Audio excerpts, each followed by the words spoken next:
Hey friend, come sit with me for a minute. Let's talk the way people talk when no one else is listening. I'm a Jewish man pushing close to 70 now. I've heard laughter, tears, big dreams, quiet regrets. But there's one question that keeps coming back to me like an old song on repeat. Why is there never enough money in our house? People usually start hesitant. They lower their voice.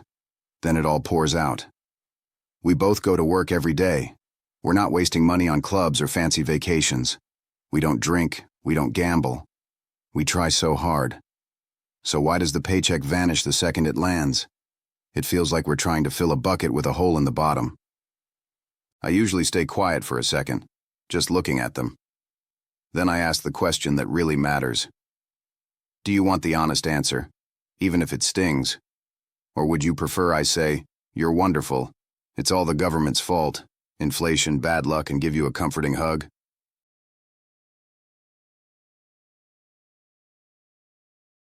Because real truth is a bit like strong homemade horseradish we Jews love. It wakes you up. It's good for you. But right now it burns. Most folks secretly hope for a shortcut. One magic app, one hot investment tip, one viral side hustle idea, one expensive online course that promises everything will flip overnight. Life rarely works like that. My grandfather, strict, quiet, incredibly sharp Jewish man, used to say the same thing over and over. Not having money isn't always about how little comes in. Very often it's about how you think every single day, the tiny habits you never notice, and especially the fears you don't want to face. I'm not here selling sunshine or quoting books I read last week. As a Jew who's lived through it all, I've known the empty fridge nights. I started working when I was barely a teenager, whatever small jobs would pay. By 18, I was already carrying the whole family. And yes, there was a time, already in my mid-40s, when I had to begin again from almost zero. Bills piling up, fridge humming louder than the food inside it. That heavy silence when you realize tomorrow's payment is coming no matter what. I know exactly how salary day feels like Christmas. And 48 hours later, you're counting change for bread. So when I talk about money pain, it isn't theory. It's memory. Scars. Here's what I've seen again and again the hard way. Money simply refuses to stay in places full of chaos.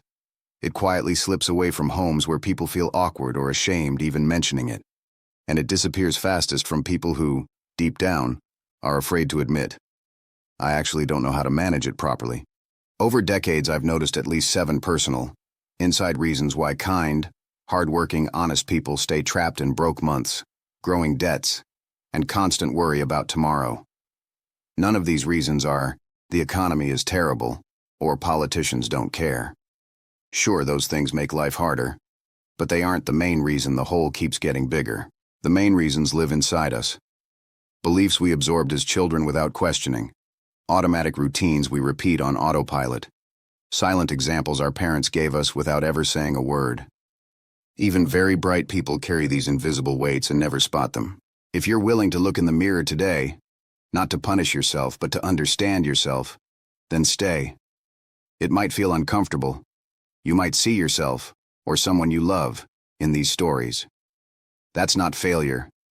That's the beginning of freedom. One of my old neighbors, a tough man with the mind of a chess master, had a favorite sentence. Money isn't the finish line. Money is a big, brutally honest mirror. Every day it reflects back exactly how you make decisions, what you truly value, how much you respect yourself. In this video, I want to hold that mirror up gently but clearly and show you 7 sharp, sometimes painful, but very accurate reasons so many good people stay financially stuck year after year. These aren't fluffy motivational quotes for Instagram. They're lessons carved out of real mistakes. Mine, my friends, my relatives, people who asked me for help over the years, filtered through the practical Jewish wisdom that's guided my life.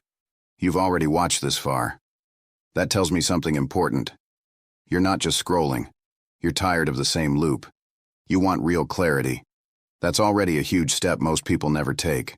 Have you ever looked at 2 families who seem to work about the same, earn roughly the same, yet one slowly builds a better life while the other keeps sliding backward?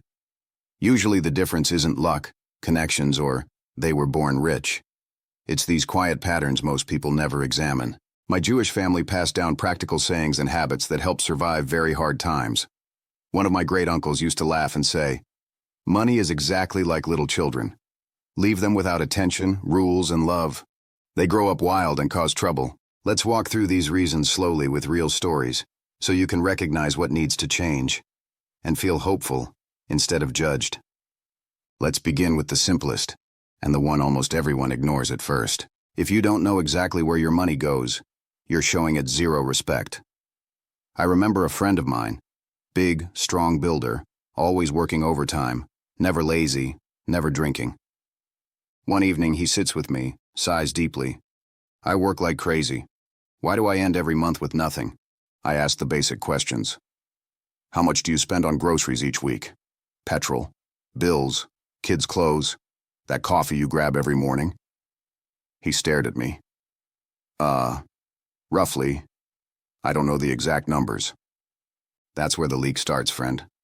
When money has no one watching it, it wanders wherever it wants and disappears.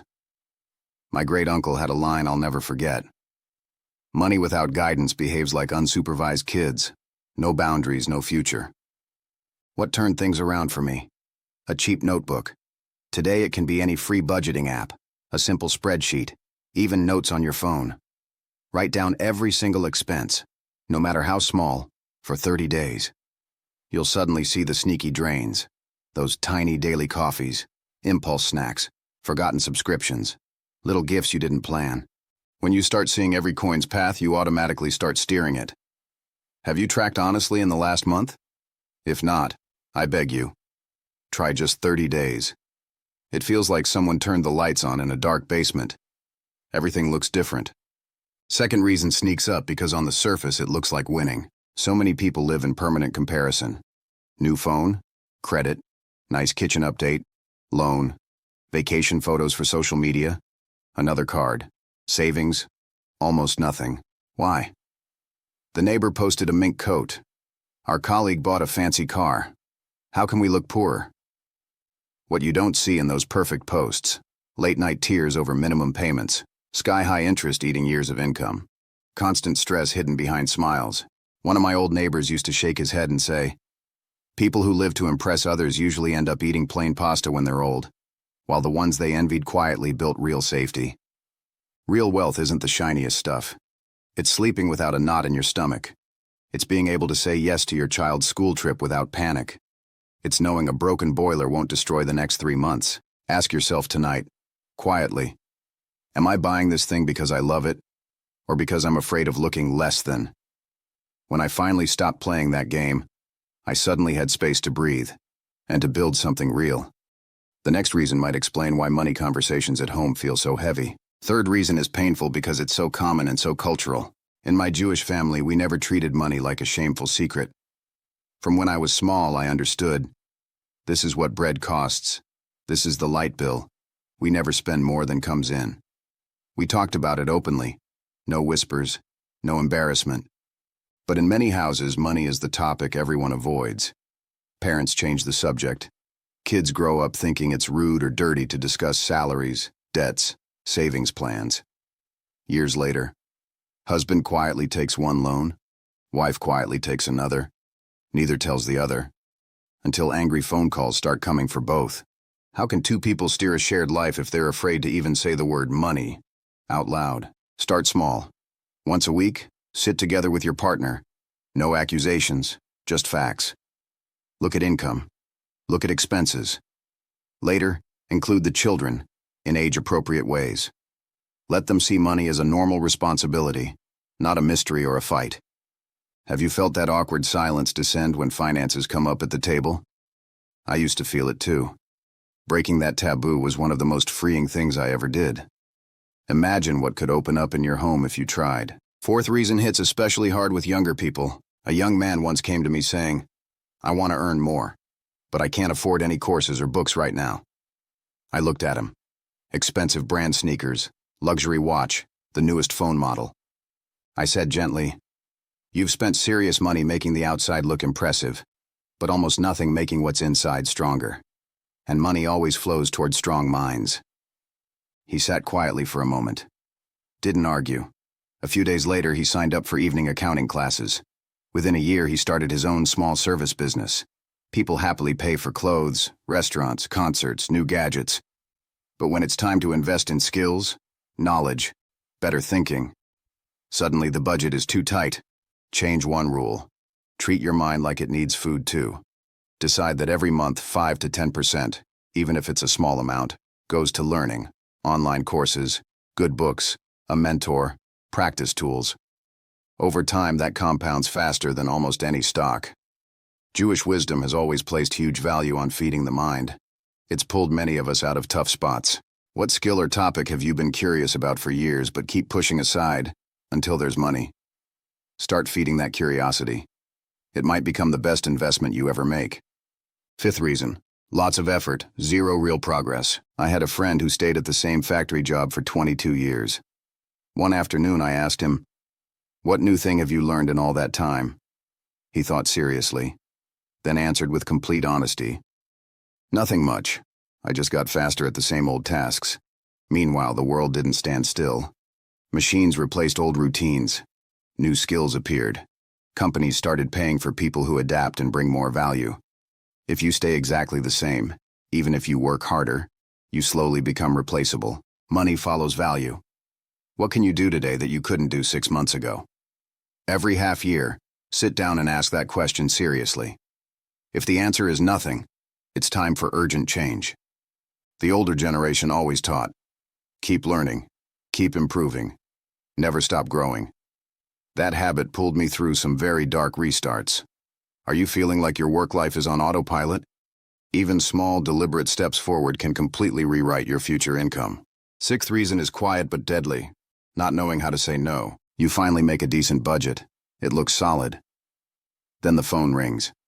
Friend needs just $500 till next week. Colleague says, "Come out with us. You deserve a break." Family member asks for a little help. It's temporary. You hate saying no. It feels mean, stingy, unfriendly. So you say yes. Again. And again. I watched a good friend do exactly that for years. Everyone loved him. He was so reliable. 5 years later, he was completely bankrupt. When he finally asked for help, almost no one stepped up. An old family teaching stuck with me. First, say yes to your own household, to your children's future, to your own peace. Only after that, if anything is left, help others. Learning to say no, "I'm sorry, I can't right now," politely but firmly, isn't rude. It's protecting what matters most.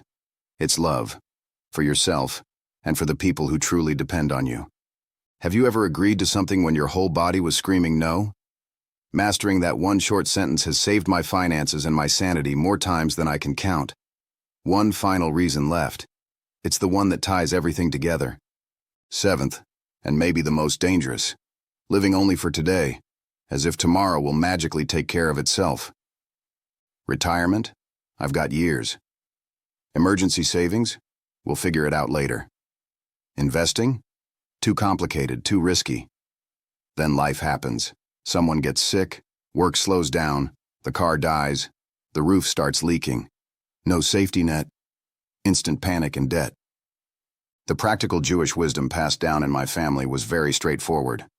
When money comes in, divide it into pieces. Some you spend carefully, some you save, some you put to work growing, some you give away. That simple split has protected people through wars, crises, everything. You don't need a big salary to start.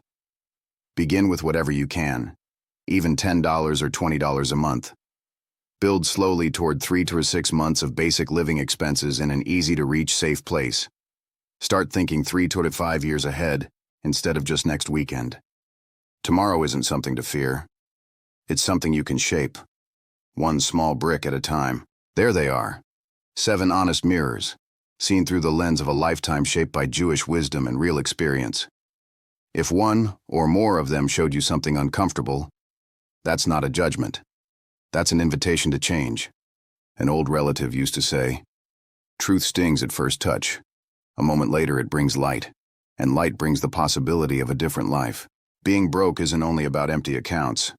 It's when you can't help your parents when they're struggling. It's when a child's wish makes your heart sink instead of smile.